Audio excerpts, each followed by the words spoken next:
solemnly and sincerely declare, promise, undertake, acknowledge and subscribe before the Almighty God. Askofu Rose Okeno ateuliwa kuwa askofu wa dayosisi ya Butere ya kanisa la ACK. Many people did not expect that the next leadership of Kenya is going to come from the most unlikely quarter at the Hustler movement. Naibu Rais William Ruto aeleza imani kwamba vuguvugu la Hustler litaunda serikali ijayo. Na mtoto mmoja kati ya watoto 59 humu nchini ana matatizo ya usonji maarufu autism.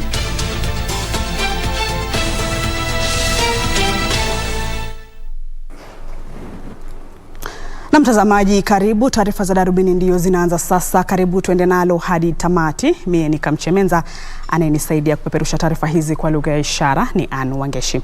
Moja kwa moja ni kwamba Naibu Rais William Ruto sasa anasema vuguvugu la Hustler ndilo suluhu kwa siasa za ukabila humu nchini.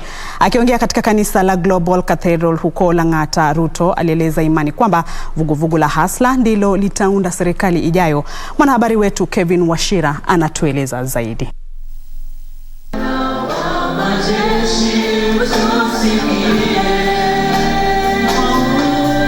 Naibu Rais William Ruto alihudhuria ibada katika kanisa la Global Cathedral huko Lang'ata,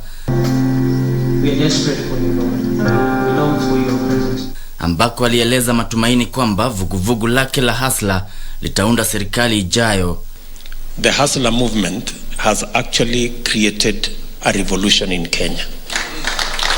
That today the Hustler movement has transcended communities and regions and is the largest movement in Kenya of very ordinary people. And many people did not expect that the next leadership of Kenya is going to come from the most unlikely quarter at the Hustler movement. Ruto alisema kauli mbinu ya kisiasa ya vuguvugu hilo ndio suluhu kwa siasa za ukabila. Naibu Rais kadhalika alikishtumu chama cha ODM kwa kudunisha ile ishara ya torori ya vuguvugu la Hustler. For those who have problems with the simplicity of the wheelbarrow, they can as well tell us about the complexity of the orange. I mean, it's just a discussion we are having. Wabunge walioandamana na Naibu Rais walipigia debe mfumo wake wa kiuchumi wa kuwapa uwezo wa kiuchumi watu wa tabaka ya chini, wakisema hiyo ndio njia ya pekee. We have a problem as this country. The locusts were just there with us, the drought is there, the COVID is there, the economy is going to the dogs. I want to tell the child, I want to tell the Kenyan people, we have a solution. Next to us His Excellency the Deputy President William Samoei Ruto. Kumsukume kule, then the country will heal. Excellency, I've been observing the trends, political trends in this country, and it's very clear that 2022 is not an electioneering year. It is a revolution. Kevin Washira, Darubini. Na baadhi ya viongozi kutoka kaunti ya Mombasa wameitisha kuichukulia serikali hatua za kisheria kufuatia ongezeko la visa vya watu wanaotoweka. Mbunge wa Mvita Abdul Swamad Nasir na seneta wa Mombasa Mohamed Faki pia wamemtaka waziri wa usalama wa kitaifa Dr. Fred Matiang'i, Inspector General wa polisi Hilary Mutyambai na mkurugenzi wa idara ya upelelezi wa jinai George Kinoti kuitwa ili watoe maelezo kuhusu visa vya kutoweka kwa watu ambao baadaye hupatikana wakiwa wamefariki. Tutashauriana mimi na Mheshimiwa Abdul Swamad na viongozi wengine wale ambao wana maono sawa kwamba tupeleke motion ya censure kwa waziri Matiang'i pamoja na Mutyambai ambaye ni Attorney General, Mutyambai ambaye ni Director General wa Police, Inspector General wa Police, Kinoti, bwana Kinoti ambaye ni Director wa DCI, na vile vile pia bwana Haji ambaye ni mkurugenzi mkuu wa mashtaka. kwa sababu yeye kama mkurugenzi mkuu wa mashtaka, mambo ya utekelezaji wa sheria hususan zinazohusiana na uhalifu au usalama zinaingia mikononi mwake. Haiwezekani kwamba mtu kama Haji aweze kunyamaza kimya wakati watu wanapotezwa kiolela kama hivi. Inspector General of Police, waziri husika na rais wa Kenya, jaribuni kufikiria ya kwa haya mambo yalikokuwa yamefanyika na wale ambao kwamba wamechukuliwa na hawajulikani wako wapi ni damu yenu. Jaribuni kuliwaza ya kwa ni mtoto wenu, ni ammi yako, ni mtoto wa ndugu yako. Jaribu kufikiria ya kwa hili jambo likiwa limeweza kufika wewe, utachukua hatua gani? Ni kwamba wale watu wa vyeo vya juu ya serikali ndio wana let down kiongozi wa nchi. Alafu kazi inapokosa kufanyika, mwananchi anaanza kufikiria, kwa sababu ule mtu aliyepea kura ni rais na mbunge ama governor. Sasa kazi kama ifanyiki, si mwananchi anaanza kufikiria, hasira zake zinaenda kwa wale watu walipea kura. Lakini wale ambao wanapewa nyadhifa za kufanya kazi, implementers, hapo ndio shida. Tuangazie masuala yanayofungamana na ugonjwa wa COVID-19 ambapo watu 269 zaidi wameambukizwa ugonjwa huo katika muda wa saa 24 na kufikisha idadi jumla ya maambukizi humu nchini kuwa 243,725, hii kiashiria kiwango cha maambukizi cha 6.9. Kwenye takwimu za hivi punde, vifo vya wagonjwa 4 zaidi vimenakiliwa kwenye takwimu za miezi ya Julai, Agosti na Septemba. Jumla ya vifo sasa vimefika 4,906. Kimataifa, zaidi ya visa milioni 224 vya maambukizi vimeripotiwa, huku idadi ya vifo ikiwa zaidi ya watu milioni 4.6 kulingana na takwimu za chuo kikuu cha Johns Hopkins. Wakati huo huo, zaidi ya chanjo milioni 3 za COVID-19 zimetolewa humu nchini. Tukisonga mbele ni kwamba katibu mwandamizi katika Wizara ya Teknolojia ya Habari na Mawasiliano na masuala ya vijana, Nadia Abdalla, amesisitiza kuimarishwa kampeni ya afya ya kiakili ili kumaliza unyanyapaa. Nadia anasema vijana wengi wenye matatizo ya kiakili wanaendelea kuteseka huku akibaki kimya. Katika harakati ya kutaka kukubalika katika jamii, vijana wengi wameachwa wakipambana na matatizo ya kiakili. Wadau wanawahimiza vijana kuongea kuhusu matatizo yao ya kiakili. I never liked myself when I was young, and so I tried to look at how other people are living their life and tried to mimic that. And that's why in high school I wasted so much time getting into fights, trying to get into groups, trying to get into gangs, because I felt like, you know, that would validate me or who I am. Now that I'm where I am today, I realize that I'm unique. The more you love yourself, the more people will treat you better, the more they'll appreciate you even more, and the more you'll appreciate yourself even more. Kampuni ya Jenga Africa iliwashirikisha wataalamu wa afya ya kiakili kupitia mtandao ili kutafuta njia za kukabiliana na unyanyapaa unaohusishwa na afya ya kiakili. You shouldn't feel ashamed about it, because if it's okay for you to go to the doctor because of a headache and to get, you know, headache medicine or whatever it ails you, then it should be okay for you to also go see a doctor about something that is affecting you emotionally. We need to be real with the fact that we all feel low, we all feel sad, we all struggle, we all can't get out of bed sometimes. The more we talk about it, the more we normalize it, the more that it doesn't feel like a stigma, the more we realize we're all in this together. And you know what? You can talk to me, you can talk to your best friend, you can talk to your counselor, and you can talk to anyone who will understand you, because talking actually helps when it comes to your mental health. Mito ya kuhimiza serikali kuwekeza katika afya ya kiakili pia ilisheheni. In Kenya, really, you know, child welfare, you know, emotional and psychological welfare is not something that is taken seriously. You don't even hear about counseling for emotional and psychological issues. It's counseling for careers. It is important that the government of the day really come out to focus on the well-being of our young generation, because this is something that if not really addressed, it will affect the nation. At the end, it will affect the country because we need them. Wadau wanaamini kwamba kuwekeza zaidi katika afya ya kiakili ni muhimu katika kuwahimiza watu zaidi kujitokeza na kupokea usaidizi. Nikiripotia Darubini Wikendi, naitwa Safin Acheng Ouma.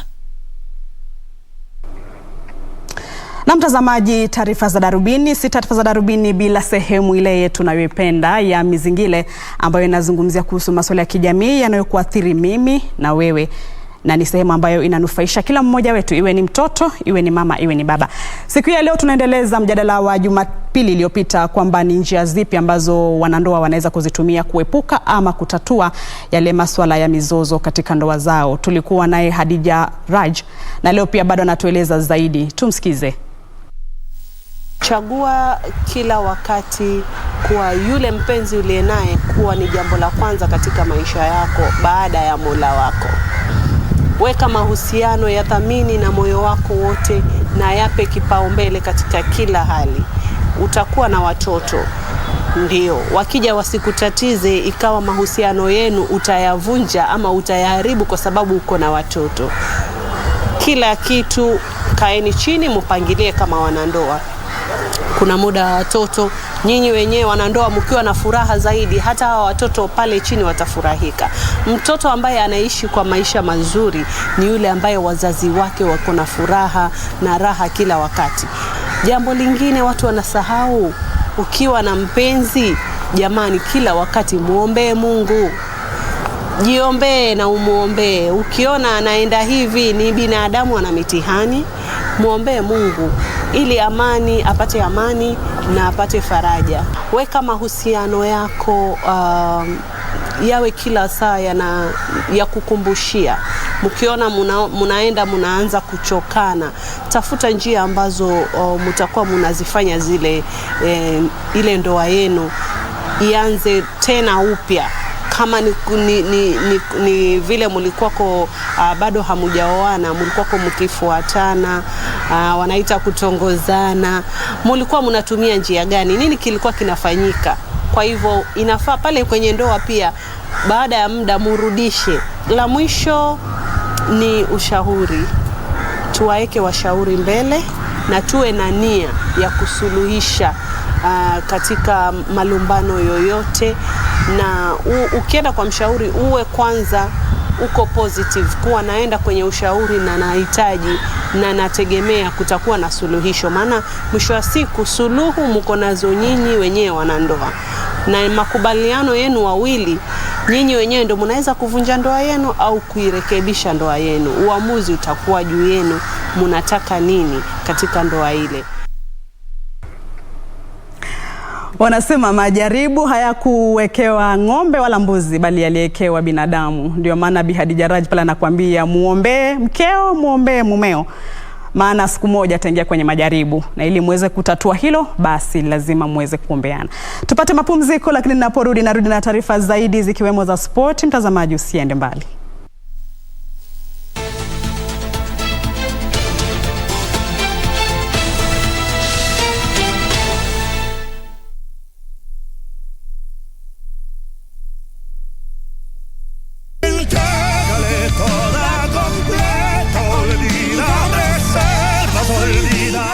The only thing that she has in her mind is to do whatever to steal everything that you own. That is not true. Diana, you are being disrespectful. You are the one disrespecting yourself. Simply showing my appreciation for what I see in front of me. There's no doubt you're beautiful.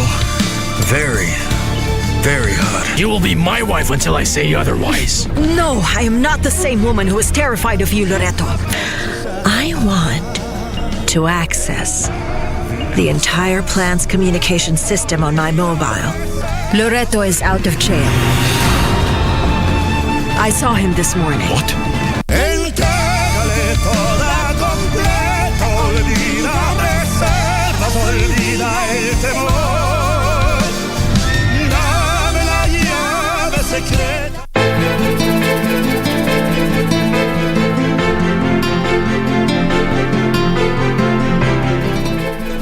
msamaha wa kweli ama ni msamaha wa wanasiasa? Ni msamaha wa kweli. Nawe vipi, umempata wakili?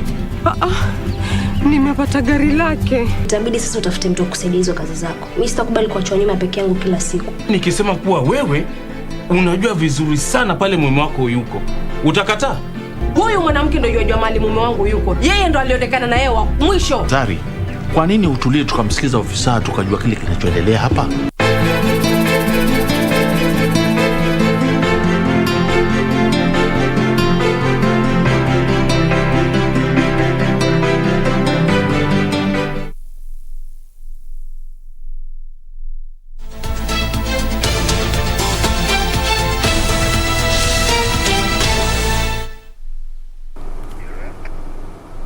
Karibu tena. Kiongozi wa chama cha Wiper Kalonzo Musyoka sasa anasema ufisadi ndio chanzo cha kutokuwa na usawa na umaskini humu nchini.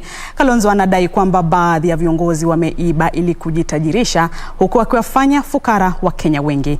Kalonzo anasema Wakenya wamekata tamaa kwenye vita dhidi ya ufisadi hivi kwamba wanawaunga mkono viongozi wafisadi. Pesa corruptly gotten. And I say, if you want to know why Kenyans are poor, it's because of corruption. And the corruption is beginning from the pulpit. It's a vicious cycle. Poverty also breeds corruption. Yani mtu anasema afadhali, and the most phenomenal statement I've heard of the year ni kusema my thief, my right. Yani mwizi wangu, haki yangu. Ni kama sasa Kenya wameinua mikono kusema wizi to glorify wezi. Aya, je, mtazamaji unafahamu kwamba mtoto mmoja katika kila watoto 59 nchini Kenya anakabiliwa na matatizo ya kiakili maarufu usonji au autism. Hii ni hali ambayo hudhihirika wazi kwa njia ya changamoto za kijamii, tabia ya kurudia vitu na matatizo ya kuzungumza au kuwasiliana kwa njia zisizo za mazungumzo. Hata hivyo, takwimu za kituo cha udhibiti wa magonjwa zinaonyesha kwamba tatizo hili likitambuliwa mapema, wagonjwa wanaweza kupata msaada wa kuboresha uwezo wa kutambua vitu. I used to feed pigeons whose mother flew away and I had to feed them. So he used to come also and do the same when I was not there and make sure that he feeds them. That was so amazing for me when the mother didn't know about the pigeons. Hii ndio hali ambayo Cyrus Jonde na Esther Jonde wameshuhudia katika mwanao mwenye umri wa miaka 4 anayekabiliwa na tatizo la ugonjwa wa usonji, yani autism. Wakiwa wazazi chipukizi, haikuwa rahisi kumwelewa mwanao. Initially we didn't know exactly his condition. We thought sometimes he was pretending and only to realize that those are his energy. Can tend to get on your nerves if you do not understand what's going on. You can label your child as rebellious, and that's what usually comes into people's mind. They think you're not trained, you young parents, you're not training your children to settle down and be disciplined. Tatizo la aina hili hudhihirika kwa njia mbalimbali kama vile changamoto za kijamii, tabia ya kurudia vitu na matatizo ya kuzungumza au kuwasiliana kwa njia zisizo za mazungumzo. Wataalamu wanapendekeza ukadiriaji na kutambuliwa mapema kwa tatizo hili. Even here in Kise, when we carry out our functional assessment, the next thing is a referral to a child psychiatrist, a pediatric psychiatrist, who will now do the medical assessment. Mostly we after assessment we can be able to identify how the kid is presenting, if the child is hyper or maybe he or she doesn't have maybe speech. Aidha wametambua hali yake ya kupendelea nambari na muziki. And then we realized that when it comes to numbers, he's drawn to numbers and music. We've been putting him under hymns. We are conservative. We've been putting him under hymns for some time. Jitihada zao za kudhibiti hali hii ziliendelea kuwafilisisha hadi walipofahamu fursa zilizopo kwenye taasisi ya kitaifa kuhusu mafunzo maalum KBC. The first thing, we went to 2 private hospitals. We were expending at least 5,000 to 7,000 on a minimum. Every session. And you would see our insurance was just getting us emails per week, $70 has been paid out to this, $70 has been paid out to this, or $55, $65 has been paid out to this. But now you come to KBC and you're paying 100 bob for a session, for a therapy session. Assessment is free. Katika taasisi ya KBC, wagonjwa wawili au watatu wenye tatizo la ugonjwa wa usonji au autism hujitokeza kila siku.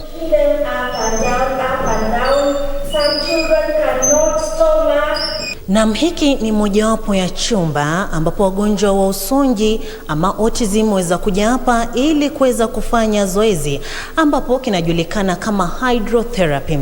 Kulingana na shirika la afya duniani WHO, baina ya watoto 160 mmoja waweza kupatikana kuwa na usonji ama autism. Na hapa nchini Kenya, kulingana na CDC, baina ya watoto 59 mmoja huweza kupatikana kuwa na usonji ama autism. Na ikizingatiwa kwamba hakuna tiba iliyogunduliwa hadi sasa, hali hii inadhibitiwa kwa matibabu ya njia za mionzi pekee. It's a genetic condition whereby it's not reversible or there is no cure for it. So what we do, just try to manage it to bring the child or the person to near normal. We get through interviewing the parents. We also get through activities that we give to the child. Because through the behavior, observing the behavior and the outcome of the behavior, we are able to tell. Hali hii vile vile inamaanisha mabadiliko katika mtindo wa maisha ya Cyrus na Esther. Fridays is not any other working day for us. Nowadays it's just waking up, coming for hydrotherapy and dedicating the day for him. Kutambuliwa mapema ndiyo njia muhimu zaidi ya kudhibiti tatizo hili. If there is anything that is different from what you call normal in quotes, for example, if you find that your speech your child is playing excessively. Before even we start dealing with the child, the parent is key. If the parent hasn't accepted that the child is in the spectrum or autistic, the therapy won't be as effective. Nikiripotia Darubini Wikendi, jina langu ni Sarafina Robi.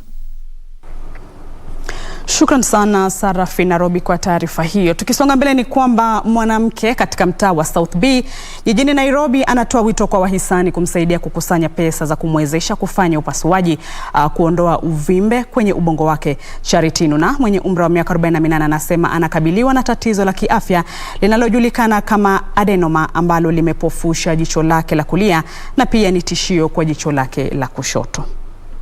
Nuna anasema uvimbe ulioko karibu na jicho lake la kulia umeathiri kuona kwake na sasa amo hatarini ya kukumbwa na matatizo zaidi ya kiafya. I have a condition called adenoma of the pituitary, which started 2 years ago, 2019. It started with my right eye. My right eye started slowly like a blurry vision, and then slowly one side of my head was aching. Anasema uvimbe huo pia umetatiza ukuaji homoni zake. Right now if someone looks at me might think I'm pregnant, but I'm not. But every part of my body is growing very fast, including my hair. Charity anasema kuwa madaktari wamemwagiza kwenda India kufanyia upasuaji maalum, lakini amekosa shilingi milioni 2.25 zinazohitajika kwa upasuaji huo. And that's why I'm seeking medical treatment in India, which costs 2.2. Michango ya kifedha inaweza kutolewa kupitia paybill nambari 804-2519 huku jina lako likitumika kama nambari ya akaunti. Pia unaweza kutuma pesa kwa akaunti ya benki ya Kenya Commercial nambari 1288-356-129. Jina la akaunti ni Charity Nuna Medical Fund.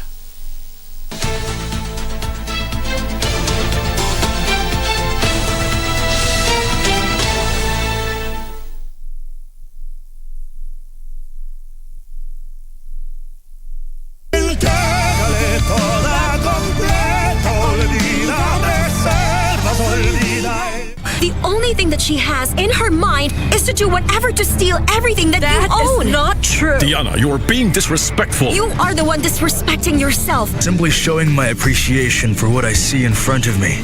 There's no doubt you're beautiful. Very, very hot. You will be my wife until I say otherwise. No, I am not the same woman who is terrified of you, Loreto. I want to access the entire plant's communication system on my mobile. Loreto is out of jail. I saw him this morning. What?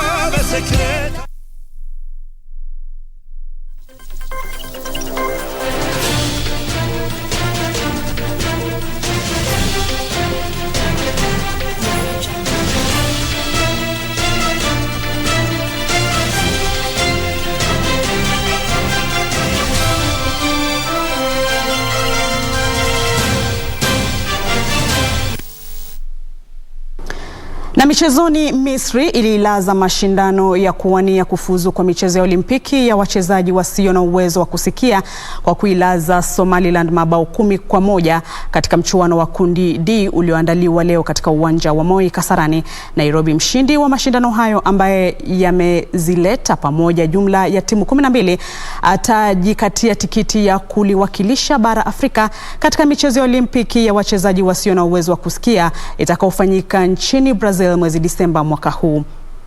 Bao lake la kwanza kupitia kwa Mohamed Mahmoud baada ya dakika 2. El Sayed Ahmed Al Sayed aliongeza la pili kupitia kwa mkwaju wa penalti, kisha Abdesalam Ibrahim na Sayed wakaongeza bao moja kila moja na kuipa Misri uongozi wa bao 4-0 ilipotimia wakati wa mapumziko. Abdesalam, Saber Gamal, Hamada Shafiq Mohamed na Hossam Maher Hassan waliongeza mabao zaidi katika kipindi cha pili na kuihakikishia Misri ushindi huo maridhawa. Misri imepangiwa kuchuana na Gabon Jumanne, ilhali Somaliland itamenyana na Gabon Alhamisi. Totally happy. You know, first being part of the African Deaf Ball Game Championship, it has been a great experience, and we as Team Egypt, we are quite proud of whatever we have done. I think we are also fatigued, but yeah, we are proud of whatever we have done. The game is a very, very good big game. I am very happy, and my team is in the next time in good preparation, inshallah. Okay. Mashindano hayo yanazishirikisha jumla timu 12 ambazo zimegawanywa katika makundi manne yenye timu 3 kila moja. Kenya itacheza mchuano wake wa pili siku ya Jumatano. Kenya Police ilitoka sare bao 1-1 na Vihiga United katika mchuano wa mkumbo wa kwanza kuwania kufuzu ligi kuu nchini msimu ujao. Clinton Kinanga aliifungia Kenya Police bao la kwanza katika mechi hiyo iliyoandaliwa uwanjani Mumias Complex mnamo dakika ya 9. Vihiga United iliwasawazisha katika dakika ya 25 kupitia kwa mshambulizi Leslie Otieno. Timu hizo mbili zitamenyana katika mkumbo wa pili Jumapili ijayo uwanjani Ruaraka, Nairobi, huku mshindi wa mikumbo hiyo miwili akipandishwa ngazi na kushiriki ligi kuu nchini msimu ujao. Timu za Talanta FC na Vihiga Bullets ndizo zilizopanda daraja 1-1 kutoka ligi ya kitaifa baada ya kumaliza katika nafasi 2 za mwanzo mwishoni mwa msimu.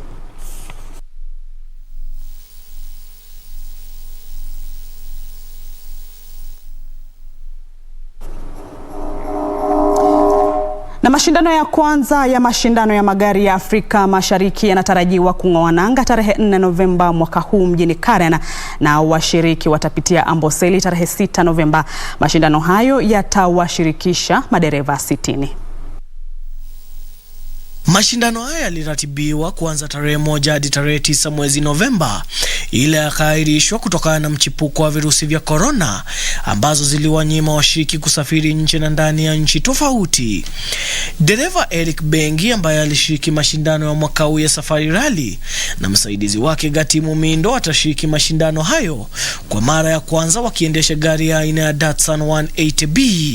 It is a pleasure and a honor to be here today. Driving this little beautiful old car It's about 2 years older than me, but I'm okay with that. It's always good to have a relationship with a slightly older one. It works out. Eric and Mindo, you are great. I look forward to seeing a lot more young talents, young Africans. We are all African.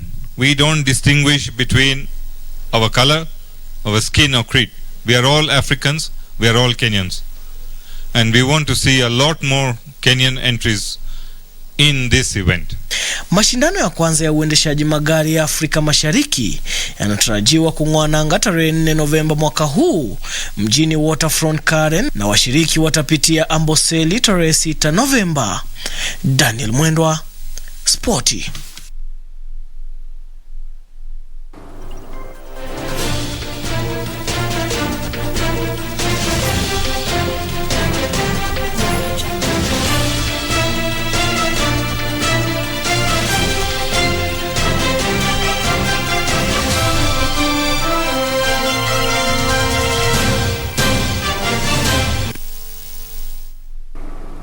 Na mtazamaji, natia kikomo papo katika taarifa zetu za Darubini ya Channel 1 jioni hii ya leo. Jackson Macha anasema ametutizama. Joel Rono anasema ametutizama kutoka Ilubi, lakini hajatueleza ni wapi. Mimi sijui Ilubi ni wapi. Joel, ungetueleza ni upande gani hasa? Lakini kwa niaba ya wote waliotizama na kwa niaba ya wote waliotayarisha na kufanikisha taarifa za Darubini ya Channel 1, tunakupatia shukrani zetu za dhati, tukikutakia usiku mwema na pia juma jema kwa jumla kuanzia hapo kesho. Mie ni Kamche Menza, aliyenisaidia kwa lugha ya ishara ni Ann Wangeshi. Kumbuka na kuenzi mtazamaji, tufanye vivi hivi tena Jumapili ijayo panapo majaliwa yake Maulana, inshallah.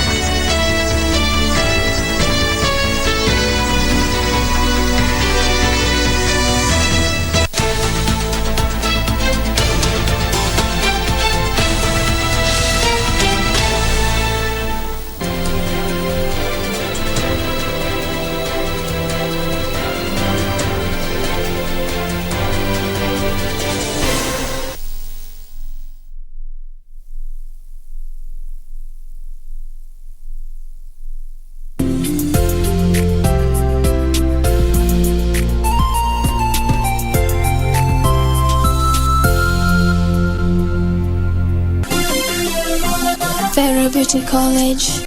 Vera Beauty and Fashion College, with branches in Nairobi, Eldoret, Thika and Meru. Did you know that we are a TVET approved institution? We offer courses in fashion design, interior design in soft furnishing, event decoration, flower arrangement, event planning, hairdressing, barbering,